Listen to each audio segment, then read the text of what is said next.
Hi Gemini, welcome and this is your reading. Be open-minded po, hindi po halos lahat makaresonate kaya piliin nyo na lamang. And thank you nga po pala sa mga nag-subscribe, lalo na sa mga bumabalik. Marami pong salamat. Give me the message for Gemini. Ano yung mensahe sa'yo? Give me the message.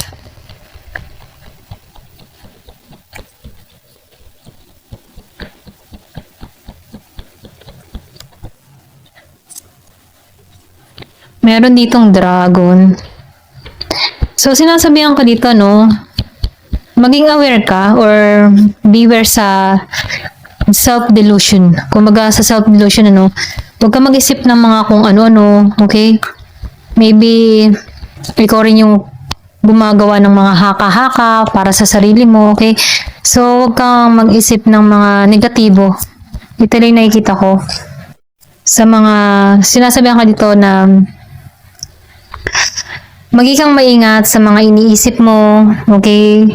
Kung ikaw yung tipo ng tao na ma-imagine, mga ganyan, or marami kang mga naiisip na mga kung ano-ano, okay? Or pwede rin sabihin, meron kang takot na nararamdaman, tanggalan mo to, okay? Pwede kasing ito din yung mga pag-iisip ng mga negatibo, ito din yung humatang sa'yo para, maano ka ba, matrap sa isang sitwasyon, okay? So, mainam, alisan mo yung mga negatibong kaisipan, maging aware ka sa iniisip mo, tanggalan mo tong mga pag-i-imagine ng kung ano-ano, okay? Meron ditong Year of the Dragon. So, nakikita ko rin dito, no? Meron ditong kasaganahang patungo sa'yo. Meron ditong tagumpay, meron kang kahilingan na matutupad, okay?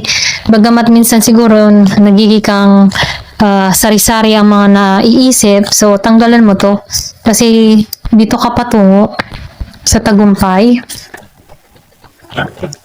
Give me the message. Older woman. Yung iba naman sa inyo, nakikitaan ko dito meron kang kadiling na matandang babae. Oh, meron ditong papasok sa buhay mo, okay? Meron ditong papasok sa buhay mo. Ikaw mo na isang single, meron ditong parating. Yung iba naman sa inyo, meron kang kadiling na matandang babae or matandang lalaki, okay? Basta't older. And then, or pwede rin energy mo to, okay? Yung iba sa inyo, may kang masagana dito. Ayan. So, yung iba naman sa inyo, nakikitaan ko dito, merong umalis sa buhay mo or meron kang inalisan dito. Okay? Meron kang tinanggalan dito or meron kang alam mo yung tipo na inalis mo siya sa buhay mo kasi hindi na nakakabuti para sa'yo, okay? Or pwedeng nahihirapan ka na sa sitwasyon, okay? Ito lang nakikita ko, kumbaga kinat mo. Meron ditong Year of the Rat. Give me the message.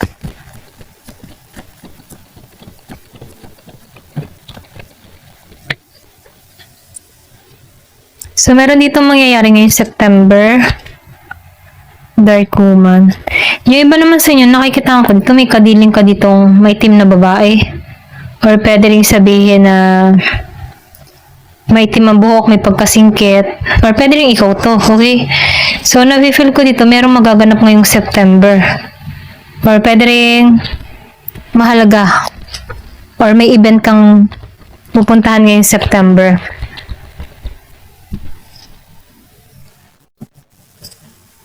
So, magiging masaya dito. Yung iba sa inyo, no, nakikita ko dito, meron kang event na pupuntahan ngayong September. Pwedeng may makilala ka dito. May papasok sa buhay mo, okay? Pero ganun po man, meron ka din dito ang kadiling na older woman. Yung iba sa inyo, pwedeng nanay mo to, tatay mo to, or pwedeng ayaw nito, okay? Ayaw nito sa connection na to. Ito rin nakikita ko, pwedeng ito yung maging dahilan para ikat mo to, okay? Kumbaga, no, nakikitaan ko dito, merong hadlang. Yung iba sa inyo, hindi halos lahat. Pero nafe-feel ko dito, meron ditong papasok sa buhay mo ngayong September. And then, nakikitaan ko din dito, magiging masaya ka dito. Okay? Merong Year of the Dragon. So, sinasabihan ka lang dito, huwag ka lang mag-isip ng mga kung ano-ano. Huwag kang maging negatibo. Okay? Kasi nasa tamang path ka dito. Ayan, ito lang yung mensahe. Or pwede rin sabihin yung iba sa inyo, merong sugar daddy, sugar mommy, na papasok sa buhay mo. Ito lang yung nakikita ko. Hindi halos lahat ha, so piliin nyo na lamang. Pwedeng may age gap sa inyong dalawa nito. Mountain roads. Pero ganun pa man, nafe-feel ko dito, patungo ka sa tagumpay. Nasa right path ka. Magiging kang masaya dito, patungo ka sa tagumpay. Ito lang yung nakikita ko. Meron dito, tutungo ka sa tagumpay. So, meron ka nga talagang papasok dito na admirer. Yung iba sa inyo, no, nakikita ko dito na meron ditong mangingibig. Year of the Dragon. Ang daming dragon na nakikita ko dito. So, meron ditong Year of the Dragon. Ngayong taong ito, Year of the Dragon. Okay? So, kung ikaw ay matagal ng single, meron ditong pupuno sa'yo. Magiging kang masaya dito. Kaya sinasabihan ka dito, huwag kang mag-isip ng mga kung ano-ano. Okay? Pwede rin sabihin, ito yung maging dahilan para hindi mo to, ay, tipong ito yung maging dahilan, itong dragon na to, no? Kasi nagiging kang delusion eh. So, nakikita ko dito na tanggalan mo yung mag-isip ng mga kung ano-ano. Kasi nakikita ko dito na may papasok sa buhay mo. Magiging kang masaya dito. Okay? Huwag mong i-self-sabotage din yung sarili mo. Kasi nakikita ko dito na nagkaroon ka ng experience na hindi maganda. Kaya, pag ito'y pumasok sa buhay mo, iisipin mo na, ay baka mamaya katulad din to ng dati, ay mamaya baka ganito rin yun. Ganun ba? So, sinasabihan ka dito, huwag kang mag-isip ng ganun, okay? Huwag kang negatibo. Kasi nakikita ko dito, meron dito magko-compliment sa'yo, okay? Kung baga, gugustuhin ka ng tao nito, kung ano ka, kung anong meron ka, hindi ka nito, yung bagang hindi ka niya lalaitin, okay? I mean, ito lang nafe-feel ko, hindi ka niya titingnan ng mababa, okay? Kumbaga, magugustuhan nito yung katangian mo, kung ano ka. Ayan. Give me the message, ano pa yung mensahe?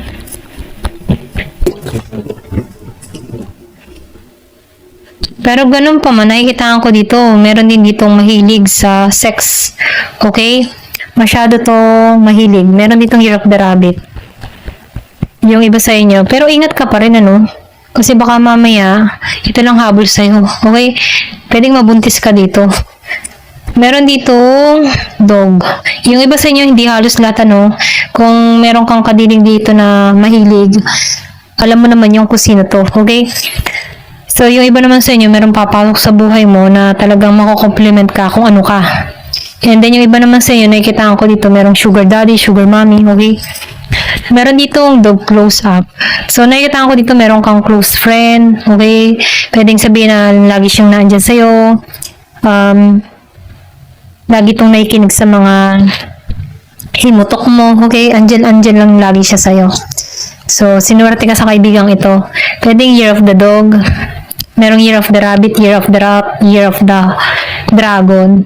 So, nakita ko rin dito, meron kang lalim, okay, na katatagan. Meron ka ding kapayapaan. Okay? I mean, sa kapayapaan, kumbaga nahanap mo yung kapayapaan mo, hindi ka madaling madistract ng ibang tao. Sinasabihan ka dito, na meron kang katatagan, okay, nahanap mo yung kapayapaan mo. So, meron ditong kasiguraduhan na magtatagumpay ka. So, sinasabihan ka lang dito na huwag kang masyadong mapagpantasya, mapag-imagine, okay? Kasi yung realidad naalisan mo na okay? So, mas may naman, dito ka sa reality, okay? Pwede rin sabihin ko yung tipo ng tao na ma-imagine, gusto mo ganito, gusto mo ganyan, gusto mo marami kang gusto sa isang tao, sa isang lalaki, sa isang babae, okay? So, nakikitaan ko dito, tanggalan mo to, okay? Kasi wala namang perfecto. Kasi meron ka dito ma-attract na kaibahan sa gusto mo, okay? Ito lang na-feel ko. Pero ganun pa man, nakikitaan ko dito na yung iba sa inyo na papasok sa buhay mo, nakikitaan ko dito na may pagkamahilig, and then yung iba naman, mako-compliment ka kung ano ka at kung anong meron ka, okay? Pero ganun pa man, nafe-feel ko din dito na yung iba sa inyo, natakot na, may takot na nadarama, okay? Give me the message. Pero nakikitaan ko dito na meron ditong kasiguradahan na magtatagumpay ito. Ayan, kailangan mo lang tanggalan yung negatibong pag-iisip. Give me the message. Dog na naman. So, nakikita ko dito, meron ka ditong kaibigan, okay? na mapagkakatiwalaan mo, or pwede rin ito yung maramdaman mo sa tao na to na papasok sa buhay mo, feeling safe ka kasi masyado tong protektado or masyado ka nitong protektahan na yan. Give me the message. So, yung mga naramdaman mo na problema, temporary lang. Kung nakaramdam ka nitong mga nagdaang araw na problema, temporary lamang yan, okay? Yung iba naman sa'yo, nakikitaan ko dito na may paglalakbay. Pwedeng nagbabala ka na mga ibang bansa. So, nakikitaan ko dito na masusubukan dito yung katatagan ng iyong kaisipan at ng iyong pisikal, okay? Pero ganun pa man, itong paglalakbay mo ito, dito ka matututo, okay? Nakikitaan ko dito sa bandang dulo, magiging kang mas wais na tao, okay? Meron ditong hamok. So, yung iba naman sa inyo, nakikitaan ko dito na kailangan mo nang magbakasyon, okay? Para magkaroon ka ng makapag-relax ka kung marami kang isipin, kung maraming pumapasok sa inyo na kung ano-ano. Ito na yung time para makapag-relax, okay? So, dito ka patungo sa tagumpay. 2 beses na lumabas yung tagumpay. 3 pa, okay? Ito yung nakikita ko. Road to success. Nasa tamang path ka. May tagumpay, sigurado to. So, meron ditong win. So, hayaan mo ang buhay, ang kumilos para sa'yo. Okay? I mean, hayaan mo, no? Kumaga, magpatianod ka sa hamon ng buhay. Huwag mo tong tambayan. Huwag ka magpa-stuck sa isang sitwasyon na sobrang hirap na. Kumaga, no? Okay lang na pag-isipan to, pero huwag kang magpa-stuck dito. Ito lang yung mensahe sa'yo. Ayan. So, hanggang dito na lamang po. Thank you for watching. Love and peace.